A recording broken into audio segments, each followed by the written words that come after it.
why will and how will a silly movie like Kung Fu Hustle actually end up in the result of the 100 greatest Asian movies of all time? Simple. By creating a crew of old people that can definitely destroy the whole of X-Men.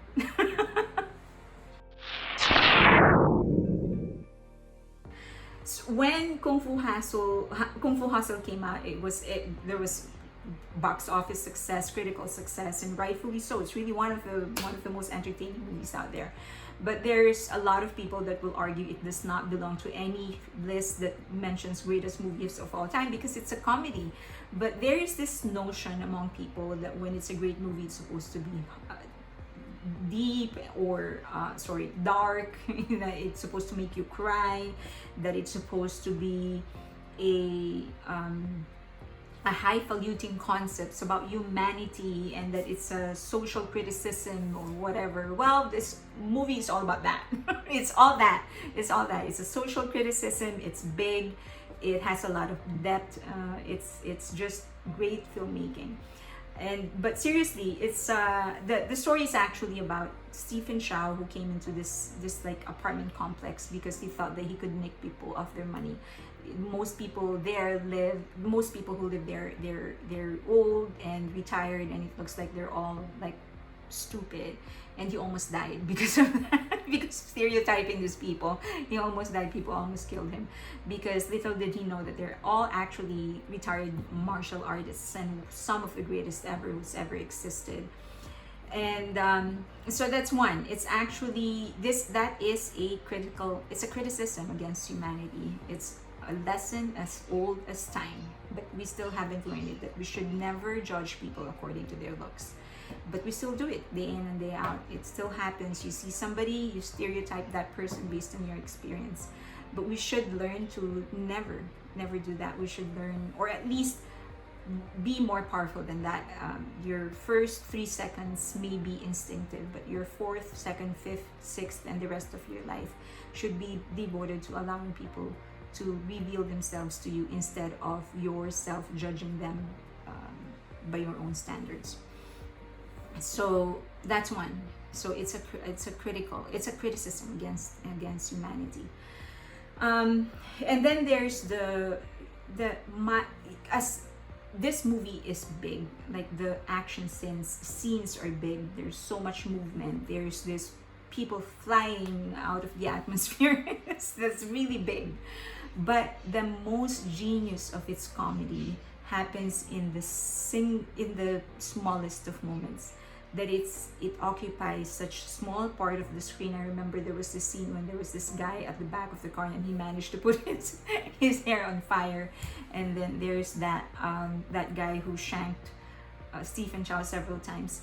That if you're not paying attention, you're going to miss it. But that's the kind of genius Stephen Chow has in his mind when he envisions a scene. It's not just about what's happening in the foreground. It's not just about the big scene here or the main point of the scene. There are so many small moments happening in the background that it warrants a second, third, and fourth viewing, and then you will be able to appreciate it, because most of the time you're not really paying attention to the small moments. You're just paying attention to the big moments, just like how we do it in our life, right?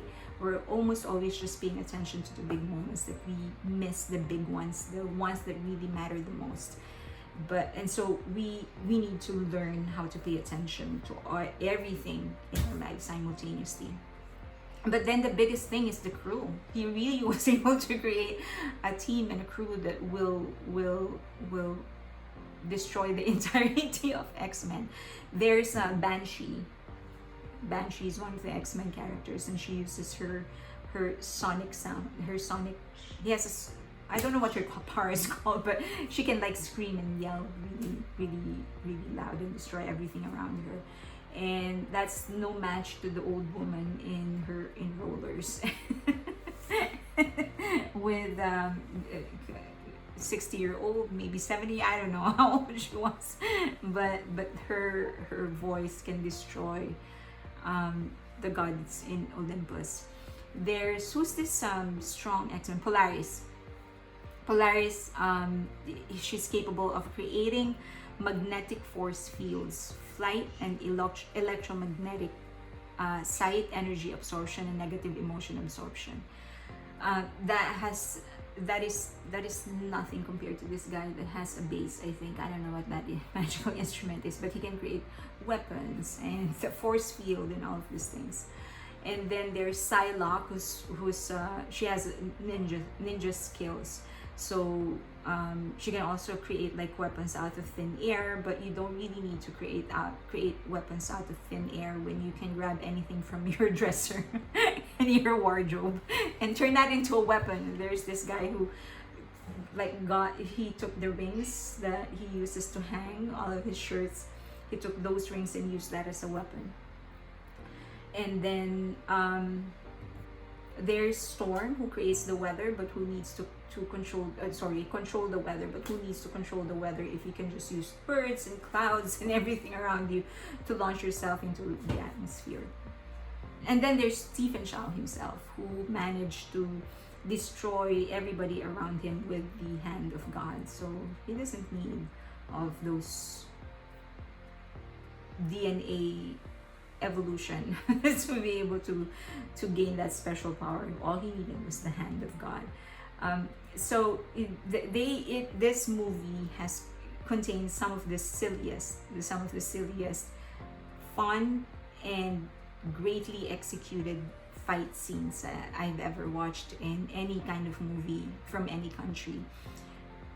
But it is not the silliness. If you're going to watch this movie, the greatness lies not in the silliness of what we're doing, but in how fluid the story flows, in how fluid the execution is, that they were able to suspend your reality in such heights and beyond the dimension of your imagination, that you're able to be fully present in the moment of the movie, even though you know that this is such an impossible thing.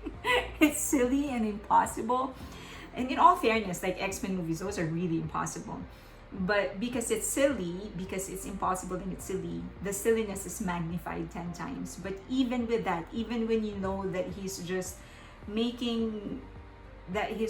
playing a trick on you, you feel like you're fully present, because that's how great the filmmaking is. He was able to transition from one scene to another in such leap that by the time he laid out all the impossible situations, silly and impossible situations, you find it's okay.